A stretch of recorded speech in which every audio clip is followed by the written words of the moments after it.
बिस्मिल्लाहिर्रहमानिर्रहीम। आज एक इंपॉर्टेंट वीडियो के साथ आप लोगों के सामने आया जिसमें मैं हैस्कोल पेट्रोलियम लिमिटेड से रिलेटेड फाइनेंशियल रिजल्ट्स आप लोगों के साथ डिस्कस करूंगा और बहुत ही इंपॉर्टेंट इन्फॉर्मेशन देने की कोशिश करूंगा। तो एक्सपेक्ट करूंगा कि आप लोग ये वीडियो एंड तक देखिए, जरूर इंशाल्लाह आप लोगों को इस वीडियो से फायदा होगा। और वीडियो स्टार्ट करने से पहले हमेशा की तरह एक हम्बल सी रिक्वेस्ट होती है आप लोगों से कि अगर आप लोगों ने मेरा चैनल सब्सक्राइब नहीं किया हुआ तो काइंडली मेरे चैनल को सब्सक्राइब कर लीजिए।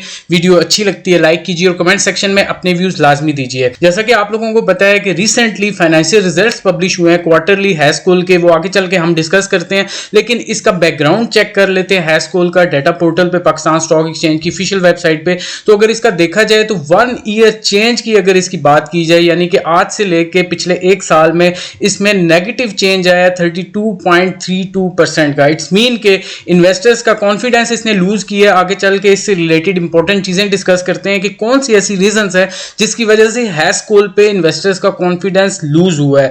फिर उसके बाद ईयर टू डेट चेंज की बात की जाए, ये भी नेगेटिव में है, यानी कि जनवरी से लेके अब तक की बात की जाए तो 37% का डिक्रीज देखा गया इसकी शेयर प्राइस में। फिर उसके बाद इसकी कंपनी प्रोफाइल आ रही है इसकी डेटा पोर्टल पे, और हाँ, मैं आप लोगों के साथ ये इसका लिंक डिस्क्रिप्शन में शेयर कर दूंगा। जो भी चीजें आप लोगों के साथ डिस्कस कर रहा हूं तो आप लोग जरूर ओपन करके इसको खुद देखिएगा। काफी अच्छी इंफॉर्मेशन आप लोगों को भी मिलेगी और फ्यूचर में आप लोगों को फायदा होगा फाइनेंशियल एनालिसिस करने का किसी भी कंपनी में। तो फिर आप लोग इसकी कंपनी प्रोफाइल देख सकते हैं। इसका फिस्कल ईयर एंड है दिसंबर का। तो अभी जो इसके रिजल्ट्स पब्लिश हुए हैं वो मार्च के, जो इसके रिजल्ट्स पब्लिश हुए हैं वो क्वार्टरली इसके रिजल्ट्स पब्लिश हुए हैं, वो आगे चल के डिस्कस करते हैं। इसकी इक्विटी प्रोफाइल की तरफ अगर देखा जाए तो इसका मार्केट कैपिटल है 16 बिलियन का, और इसके जो फ्री फ्लोट कर रहे हैं शेयर्स पाकिस्तान स्टॉक एक्सचेंज में वो 60% इसके शेयर्स फ्लोट कर रहे हैं। फिर उसके बाद अनाउंसमेंट्स आ जाती है। अनाउंसमेंट से रिलेटेड में हमेशा आप लोगों को एम्फेसाइज करता हूं कि हमेशा अनाउंसमेंट्स को लाजमी देखा कीजिए, एक रूटीन बना लीजिए। जिस भी कंपनी में आप लोग इंटरेस्टेड है इन्वेस्टमेंट करने से रिलेटेड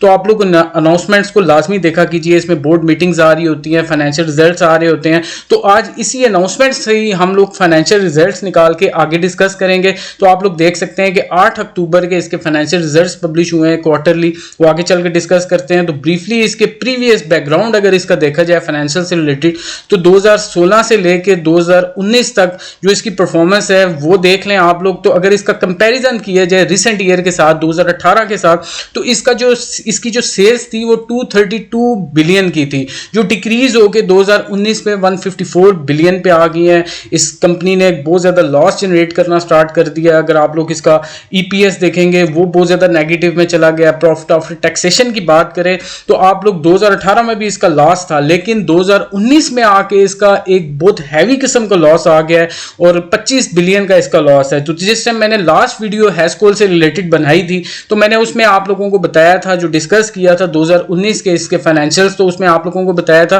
कि कंपनी के जो ऑडिटर्स हैं वो ये कंसर्न शो कर रहे हैं कि कंपनी लॉन्ग टर्म के लिए सर्वाइव नहीं कर सकती।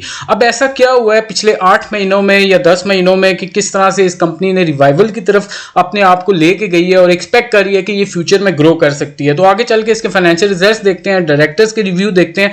फिर उसके बाद इसकी रेशियोज अगर आप लोग देखेंगे, इसकी रेशियोज भी कुछ इतनी अच्छी नहीं है। ग्रॉस प्रॉफिट मार्जिन भी नेगेटिव में है, नेट प्रॉफिट मार्जिन भी नेगेटिव में है। ईपीएस की ग्रोथ अगर आप लोग देखेंगे तो वो बहुत ज्यादा नेगेटिव में चली गई, यानी कि लॉस पर शेयर है। तो ये शो कर रहा है कि इसके फाइनेंशियल्स कितने अच्छे हैं या बुरे हैं। तो आप लोग अगर इसके पिछले बैकग्राउंड में देखेंगे तो इसके फाइनेंशियल्स इतने अच्छे शो नहीं हो रहे। तो पे आउट्स की बात कर लें, पे आउट्स भी आप लोगों को यहां से मिल जाएगा। इस दफा अनफॉर्चुनेटली इस कंपनी ने कोई डिविडेंड नहीं दिया अपने शेयर होल्डर्स को। फाइनेंशियल रिपोर्ट्स हैं। फिर उसके बाद अब जल्दी से चलते हैं इसके फाइनेंशियल रिजल्ट्स की तरफ, जो क्वार्टरली इसके फाइनेंशियल रिजल्ट्स पब्लिश हुए हैं। तो ये पीडीएफ की फाइल है, मैंने इसी डाटा पोर्टल से ओपन की है, आप लोगों के साथ शेयर कर दूंगा। जरूर इसको ओपन करके देखिएगा, काफी अच्छी इंफॉर्मेशन आप लोगों को मिल सकती है। तो सबसे पहली बात कि काफी लेट इन्होंने अपने फाइनेंशियल रिजल्ट्स पब्लिश किए हैं क्वार्टरली, जो 31 मार्च 2020 पे एंड हो रहा था। तो कैश डिविडेंड की अगर बात की जाए तो वो नील है। फिर उसके बाद बोनस शेयर्स इन्होंने शेयर होल्डर्स को इश्यू नहीं किए। फिर उसके बाद फाइनेंशियल रिजल्ट्स इसके 31 मार्च 2020 के हैं। तो जल्दी से चलते हैं अनकंसोलिडेटेड इसकी जो फाइनेंशियल परफॉर्मेंस है उसकी तरफ। तो अगर आप लोग इसकी सेल्स का कंपैरिजन मैंने आप लोगों के लिए कैलकुलेशन करके रखी हुई है, तो मैं आप लोगों को इसका डिक्रीज या इंक्रीज बता देता हूं। तो अगर इसकी सेल्स की बात की जाए तो इसकी सेल्स में 30% का डिक्रीज देखा गया, और ये कंपैरिजन है पिछले साल इसी क्वार्टर का जो 31 मार्च 2019 पे एंड हुआ था। तो इसकी सेल्स में 30% का डिक्रीज देखा गया। इट्स मीन कि इस कंपनी ने जो ग्रोथ है अपनी लूज की है, तो जिसकी वजह से इसकी सेल्स में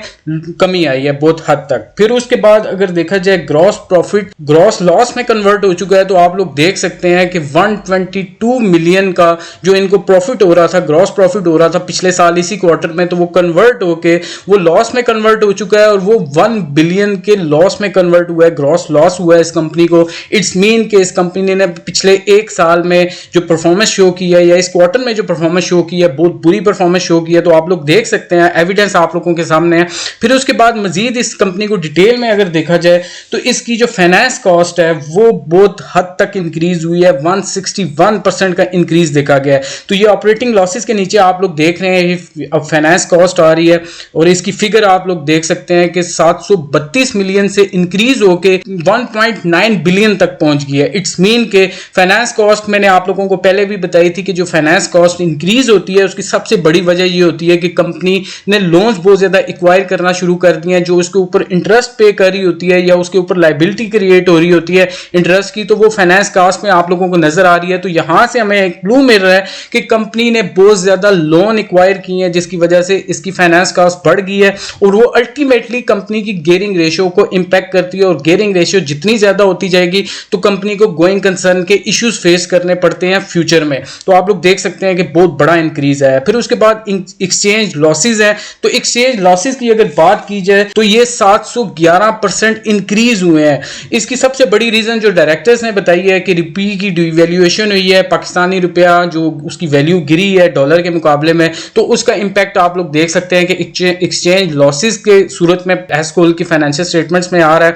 तो आप लोग देख सकते हैं कि बहुत बड़ा इंक्रीज है। फिर एंड पे चल के इसका अगर लॉस आफ्टर टैक्स की बात की जाए और उसका कंपैरिजन पिछले साल इसी क्वार्टर के साथ किया जाए तो इसका लॉस इंक्रीज हुआ है 14%। इट्स मीन के इसका लॉस भी इंक्रीज हुआ है, इसकी सेल्स गिरी है।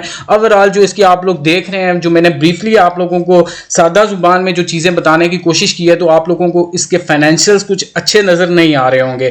तो आगे चल के बहुत ही इंपॉर्टेंट है कि इसके जो डायरेक्टर्स हैं वो क्या अपने कमेंट्स कर रहे हैं, वो आप लोगों को बताना बहुत ज्यादा जरूरी है।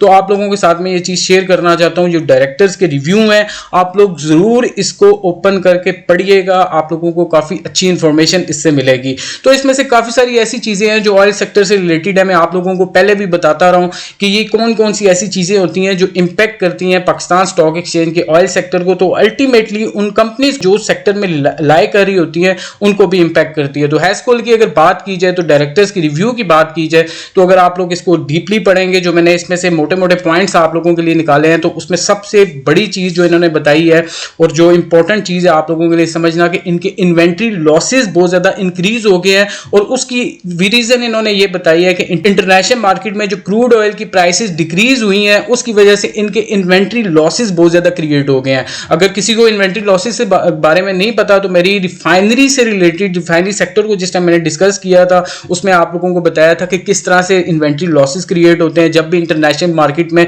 क्रूड ऑयल की प्राइसेस डिक्रीज होती हैं तो कंपनी जो जिसके पास पुराना स्टॉक पड़ा होता है तो उसके इन्वेंट्री लॉसेस क्रिएट होना शुरू हो जाते हैं। तो आप लोग देख सकते हैं कि जो डायरेक्टर्स हैं उन्होंने ये रिव्यू शो किया है कि इन्वेंट्री लॉसेस इंक्रीज हुए हैं जिसकी वजह से कंपनी की परफॉर्मेंस कुछ अच्छी नहीं है। फिर उसके बाद कोविड-19 की वजह से आप लोगों को पता है पाकिस्तान में भी लॉकडाउन लग गया था, पूरी दुनिया में लॉकडाउन लग गया था, ऑयल की कंजम्पशन काफी ज्यादा गिर गई थी। यानी कि उन्होंने ये शो किया है कि जो सेल्स इनकी गिरी हैं उसमें सबसे बड़ी रीजन ये है कि कोविड-19 की वजह से लॉकडाउन हुआ है जिसकी वजह से कंजम्पशन गिरी है, तो जिसकी वजह से इनकी सेल्स में काफी हद तक डिक्रीज देखा गया है।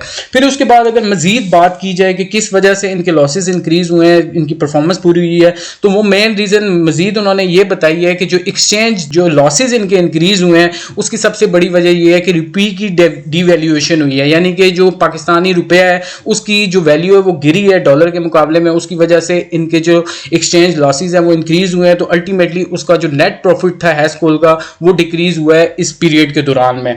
फिर उसके बाद इन्होंने जो पॉजिटिव चीजें बताई हैं अपने शेयर होल्डर्स के लिए और एक्सपेक्टेशन शो की है कि वो फ्यूचर में ग्रो कर सकती है, उसमें सबसे जो इंपॉर्टेंट चीज है कि इन्होंने अपने बोर्ड में काफी ज्यादा चेंजिंग की है, उसमें नया टैलेंट लेके आए हैं। इन्होंने ये अपना बोर्ड जो चेंज किया है इसकी वजह से एक्सपेक्टेशन शो की है कि नया बोर्ड आके काफी सारी चेंजेस ला के फ्यूचर में हैस्कोल की ग्रोथ कर सकता है।